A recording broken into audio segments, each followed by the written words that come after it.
కాబట్టి ఒక్కసారి మనం ఆలోచిద్దాం.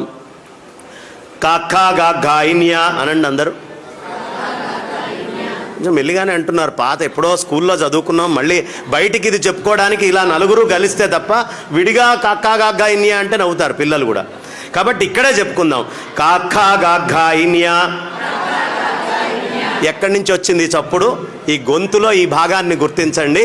కాకా గా గాయిన్యా కొండనాలిక దగ్గర వచ్చిందా?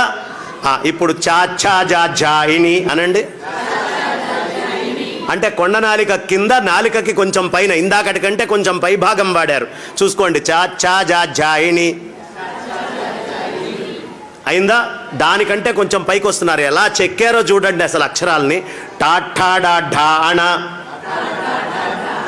ఎక్కడి నుంచి వచ్చింది? మధ్య నాలిక నుంచి వచ్చిందా? అది మడవకుండా టాఠా డా ఢా అణ అనండి చూస్తా. టాఠా డా ఢా అణ. ఋషి ఎలా చెక్కాడో చూడండి అక్షరాలని. నెక్స్ట్ తాథా దా ధానా. నాలిక కొస వాడకుండా అనండి. ఎవరు అన్నారే నాలిక కొస వాడకుండా అనండి అంటే. తాథా దా ధానా అనగలరా? లేదు కదా. మళ్ళీ పెదాలు వాడకుండా పాపా బా భామా. పెదాలు వాడకుండా అనమంటే అనేసారే. అనగలరా? పాపా బా భామా అని పెదాలు వాడకుండా. మన ఋషి ఎంత చక్కగా అక్షరాలను చెక్కాడో చూడండి. ఒక తపస్సు చేయిస్తున్నాడు. ఇక్కడి నుంచి ఇక్కడి దాకా అక్షరాలతోటి తపస్సు చేయిస్తున్నాడు. నేను ఈ మధ్య అనుకోకుండా ఒక హాస్పిటల్ దగ్గరికి వెళ్ళటం అయింది. మాకు తెలిసిన మిత్రుడిని తీసుకొని వెళ్ళాను. ఆయనకి చెయ్యి ఇట్లా వణుకుతోందమ్మా. చెయ్యి వణుకుతోంది. వణుకుతుంటే డాక్టర్ కృష్ణ సుబ్రహ్మణ్యం గారిని ఇవాళ పాపం ఇవాళ కూడా నేను కలవటం అయింది. ఆర్థోపెడిక్ ఆయన, న్యూరో ఆయన కూడా పక్కన కూర్చొని ఉన్నారు. ఏమండి చెయ్యి ఇలా వణుకుతోంది అన్నాడు. అంటే ఆయన మామూలుగా ఏదో టెస్ట్ చేయాలి కదా. ఆయన ఏమడిగాడంటే, ఏమండి దృష్టద్యుమ్నుడు దృష్టద్యుమ్నుడు దృష్టద్యుమ్నుడు అని ఆగకుండా 10 సార్లు అనండి అన్నాడు. ఈయన డాక్టరా వేదాంతే, మేం చెప్పాల్సిన ప్రవచనం ఏం చెప్తున్నాడు ఏంటి అని అనుమానం వచ్చింది. సరే ఈయన అంటున్నాడు, మాట రావట్లేదు. అయ్యా ఈ మాటని బట్టి నాకు అర్థమైంది, మీ నరాలలో ఒక రకమైనటువంటి శక్తి మొత్తం కోల్పోయారు, తద్వారా మీరు బయటికి మాట్లాడలేకపోతున్నారు అని చెప్పాడు. ఇప్పుడు చూడండి, ముసలివాళ్ళు అయ్యాక స్వరం ఇంత గట్టిగా కంఠం ఇలా ఉంటుందా? ఎందుకు? నరాలలో సత్తువ తగ్గితే నోట్లో మాటలో తేడా వస్తుంది. అంటే మాటకి నరాలకి తేడా ఉంది. పక్షవాతం వచ్చింది, మాటలో తేడా వస్తుందా?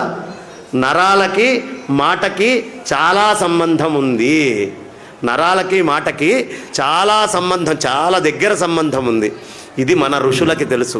అందుకనే చిన్న వయస్సు నుంచి మనతోటి రకరకాలైనటువంటి పద్యాలు, శ్లోకాలు, అక్షరాలు. మా తాతయ్య గారి పుస్తకంలో ఉండేది. పశర్లపాటి వాసుదేవయ్య శాస్త్రి గారు చాలా అద్భుతంగా రామాయణము, వాసుదేవ రామాయణం అని రాశారు. ఆయన సంస్కృతాంధ్ర పండితులు అభినవ నన్నయ్య భట్టారక అని ఉభయ భాషా ప్రవీణ. ఆయన భూభృద్భిక్కుధరోద్ధరోద్ధిత సురద్విచ్చిచ్చరభ్రాడ్ధను పృథ్వీధ్రేద్ధృతరోషధీడ్కరుచి వాగ్వక్త్రక్షరేడక్షర ఇలా రాసుకుండేవాళ్ళు. ఆ పుస్తకం తీసి చదువుతుంటే అబ్బా ఎంత గొప్పగా ఉంది అని. మళ్ళీ అది నోట్లో తిరగాలి అంటే ఇది సాధన చేసి ఇది చదివేటటువంటి వాడికి అనారోగ్యం తొందరగా రాదట. 1 కిలోమీటర్ ఉరికితే ఎలాంటి శక్తి వస్తుందో మీకు నరాల్లోకి, గట్టి పద్యమో ఒక స్తోత్రమో ఒక నామమో ఆగకుండా చేస్తే అలాంటి శక్తి వస్తుంది. కాబట్టి ఉరుక్కుంటూ వెళ్ళలేరుగా వయసు పెరిగిన తర్వాత. లేదా ఉరకగలిగితే జాగింగ్ చేయగలిగిన వాళ్ళు చేయొచ్చు, వాళ్ళు అక్కర్లా, వాళ్ళు మాట్లాడకుండా ఉంటేనే ఉత్తమం. కానీ జాగింగులు ఎక్సర్సైజులు చేయలేని వాడు కొవ్వు కరిగించుకోవడానికి నోట్లో శక్తిని ఎనర్జీని పెంచుకోవాలంటే ఏం చేయాలయ్యా? వాగగ్ని, వాయువు అనేటటువంటిది అగ్ని. ఈ అగ్ని ఎప్పుడు వస్తుందండి బయటికి? కొలెస్ట్రాల్ అనేటటువంటిది కరిగితే అప్పుడు అగ్ని నోట్లో నుంచి బయటకు వస్తుంది. కాబట్టి వాక్కు అనేటటువంటి అగ్ని వాయుస్సంధానం ఉపనిషత్తు చెప్తుంది.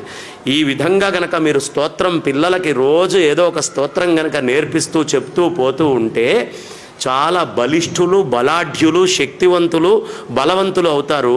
అది ఆంగ్లంలో చెప్తే వాడు ఎలా చెక్కాడో మనకు తెలియదుగా. మన ఋషి అయితే చాలా అద్భుతంగా చెక్కి దీన్ని పెట్టాడు.